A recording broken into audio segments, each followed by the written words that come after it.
নমস্কার, আমি ডক্টর আশিস কুমার দাস রামপুরহাট বীরভূম থেকে বলছি। আপনাদের কাছে বিভিন্ন রকম তথ্য এখানে এই চ্যানেলের মাধ্যম দিয়ে সরবরাহ করব।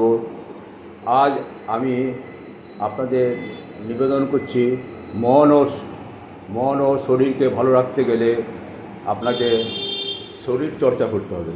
শরীর চর্চা প্রত্যেক দিন কম করে 5 মিনিট, অন্যথা আধ ঘন্টা করতে হবে। এটা করলে কি হবে, শরীর ভালো থাকলে মন ভালো থাকবে, বুদ্ধি সক্রিয় হবে আর বিবেক জাগ্রত হবে। শরীর ভালো না থাকলে আপনি কোনো দিকেই কোনো কাজই ঠিকমতো করতে পারবেন না। এমনকি ঋষি মুনিরা তারাও উপলব্ধি করেছিলেন, ঈশ্বরকে ডাকতে গেলে শরীর ভালো রাখতে হবে। শরীর ভালো না থাকলে কখনো ঈশ্বরের সাথে যোগ স্থাপন হবে না।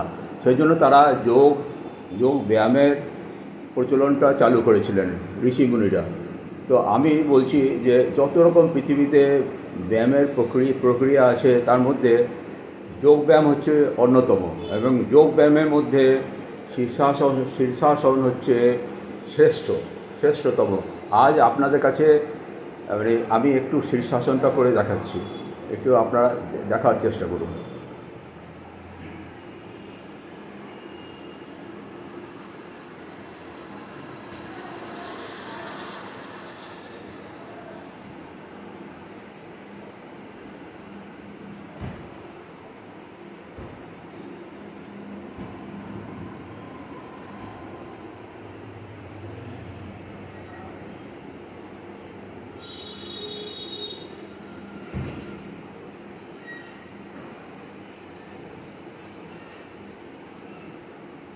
দীর্ঘদিন পরে আমি এই শীর্ষাসন চেষ্টা করছিলাম, তাই একটু অসুবিধা হচ্ছিল।